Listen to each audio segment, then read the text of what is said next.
Imaginez quand le prophète lui-même présente le mois de Ramadan, il n'y a pas meilleure présentation par rapport à ce mois. Le prophète dit Ayyuhannas, ô vous les hommes, innahu qad aqbala ilaykum shahrullahi bil barakati wal rahmati wal maghfirah. Trois mots qui sont complètement suffisants pour résumer le mois de Ramadan.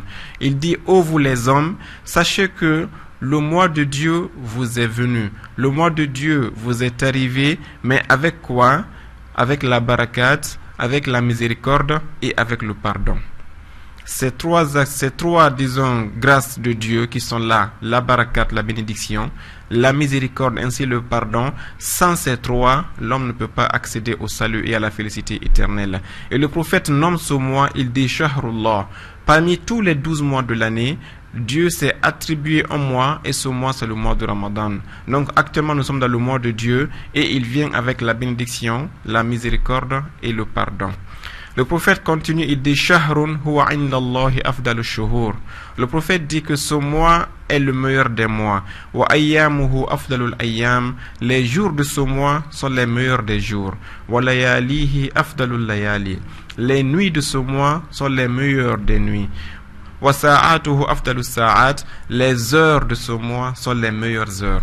Pour quelle raison? Nous détaillerons bien sûr, mais un seul exemple, chaque heure durant le mois de Ramadan et chaque jour durant le mois de Ramadan, nous l'avons dit ici, Dieu libère de l'enfer, Dieu affranchit de l'enfer des milliers et des milliers d'âmes qui étaient damnées, qui étaient condamnées vers la perdition éternelle. Chaque fois, Dieu prend la liste, il ordonne à ses anges d'effacer les personnes de l'enfer et cela chaque instant de ce mois de Ramadan, chaque jour et chaque nuit.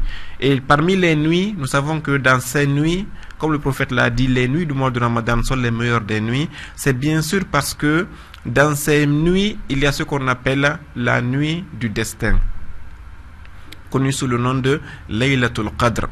La nuit du destin, quand on demande c'est quoi cette nuit, Inch'Allah Ta'ala, à l'approche des 10 derniers jours, nous détaillerons, mais un seul verset, comme avant-goût, le Coran dit Bismillahirrahmanirrahim, Laylatul Qadr khayrum min alfi shahrin.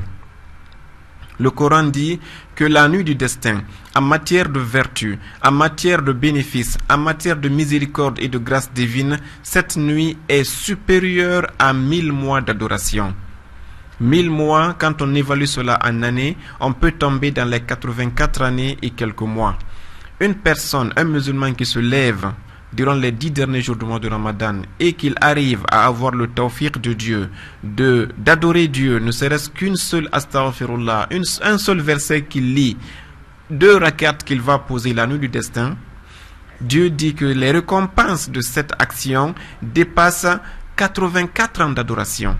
Et vous comprendrez que quelqu'un qui passe la nuit entière de Laylatul Qadr en train d'adorer Dieu, l'adoration est acceptée et il a la récompense d'avoir adoré Dieu pendant 84 années ininterrompues, en jeûnant tous les jours de ces 84 années et en se levant toutes les nuits pour faire des nuits blanches en adorant Dieu. Et cela est une impossibilité sur le plan matériel. Mais quand vous avez la chance d'avoir Laylatul Qadr et de poser des adorations correctes durant cette nuit, vous avez en banque chez Dieu 1000 mois d'adoration qui sont intouchables.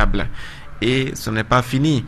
Une personne qui a l'âge de la puberté à l'âge de 15 ans et qui a maintenant 40 ans, qui a maintenant 50 ans, qui a maintenant 80 années, imaginez combien de Ramadan cette personne a vécu. Depuis qu'il avait 15 ans, il jeûnait.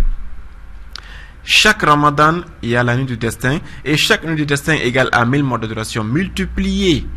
Combien d'années d'adoration cette personne qui a fait 50 Ramadans dans sa vie, cette personne qui a fait 20 Ramadans dans sa vie, elle a fait 50 fois 1000 mois d'adoration.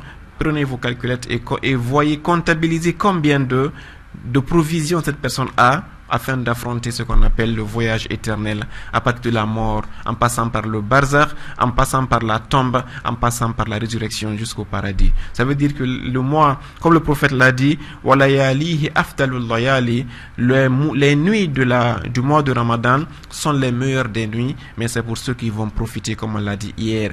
Ne baissez pas les bras, ne recommencez pas les péchés dans lesquels vous étiez dans les 11 mois, restez zen pendant ce mois de Ramadan. Ayons le regret des mots qu'on a dit, des mauvaises paroles qui sont sorties de nos bouches, de nos mauvaises actions qu'on a posées dans les mots passés. Regrettons ces actions de façon consciente dans le cœur et tendons les mains vers la miséricorde de Dieu. Le prophète continue, il dit quoi?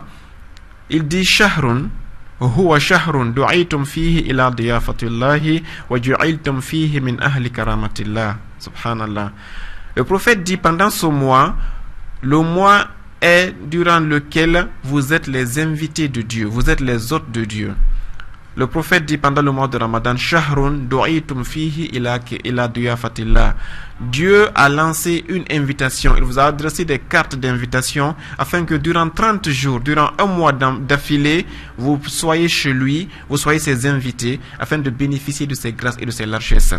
Vous imaginez un exemple terre à terre, un roi, un chef d'État dans un pays quelconque fait ce qu'on appelle son maximum pour satisfaire ses citoyens durant toute l'année. Mais imaginez que le chef de l'État dit que durant un mois complet, j'invite tous les citoyens chez moi et vous avez accès à toutes les grâces de la présidence.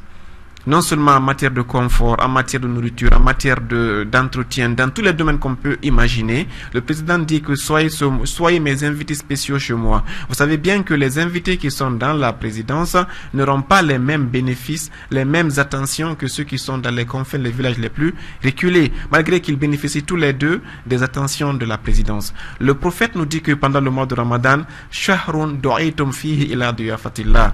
Le prophète dit ce mois est le mois dans lequel Dieu vous a adressé des invitations afin de vous organiser une réception chez lui, afin de vous adresser ses grâces de manière directe, sans passer par les anges, sans passer par les intermédiaires. Dieu vous pourvoit de manière directe les récompenses du mois de Ramadan.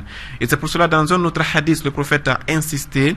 Il a dit que toutes les actions que vous menez dans votre vie, les prières quotidiennes, le pèlerinage à la Mecque, les aumônes que vous faites, les actions de bienfaisance, tout ce que vous faites, Dieu dit aux anges qui sont avec toi, écrivez pour cet homme la récompense des actions qu'il a faites. Il dit, sauf le mois de Ramadan. Toutes les actions passeront par les mains des anges pour nous être récompensées, mais il dit, sauf le Ramadan. Il dit, le Ramadan, c'est moi, Dieu, qui vais récompenser cela de manière directe et sans intermédiaire. Et la grâce est que il y a une porte au paradis qui s'appelle la Babur Rayyan, la porte Rayyan. Seuls ceux qui ont fait le Ramadan passeront par cette porte. Le Ramadan a 8 portes, vous le savez, mais parmi ces 8 portes-là, il y a une autre exceptionnelle qui est réservée uniquement à ceux qui observent le mois de Ramadan. Parce que le mois de Ramadan est une action que seul Dieu récompense de façon directe, sans passer par les intermédiaires. Et donc le prophète nous dit que ce mois est le mois durant lequel nous sommes les invités spéciaux de Dieu. Nous avons toutes les attentions de la part de Dieu, et donc tout droit implique des responsabilités. Une fois que nous sommes conscients que nous sommes dans la réception de Dieu, bien sûr, notons-le que Dieu n'a pas un lieu fixe, Dieu n'a pas de maison où il habite.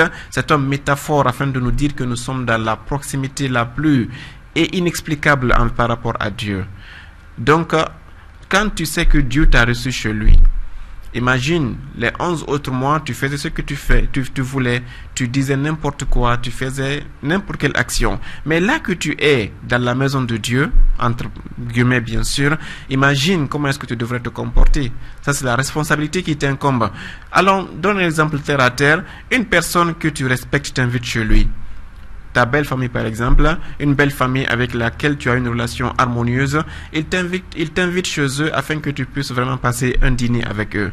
Penses-tu que tu vas te permettre de porter n'importe quel habit pour aller là-bas? Penses-tu que tu vas te permettre de dire n'importe quoi sur cette table à manger devant des personnes avec qui tu as du respect? Non. Pourquoi? Pas parce que ils vont te mettre en prison ou bien parce qu'ils vont te sanctionner, non, mais parce que moralement c'est pas acceptable. Donc toi qui es reçu par Dieu pendant le mois de Ramadan, sache que Dieu attend de toi un comportement des plus nobles, et cela doit frapper la conscience du musulman qui jeûne, et donc changer son comportement, adopter une attitude du fait qu'il est conscient qu'il est sous la grâce divine et sous l'omniprésence divine qui est omniscient et qui est omnipotent. Et donc voilà un peu ce revers de la médaille, c'est cela. Il faudrait que nous sachions que quand on est en présence de Dieu, nous devrions vraiment avoir honte de poser ces actions que nous posions les 11 mois précédents. Et le prophète continue, il dit وَجُعِلْتُمْ فِيهِ مِنْ أَهْلِ كَرَامَةِ اللَّهِ. Dieu dit que vous n'êtes pas seulement que mes invités, mais vous êtes aussi mes invités d'honneur. Vous êtes des gens qui profitent de la noblesse de Dieu et de sa grandeur.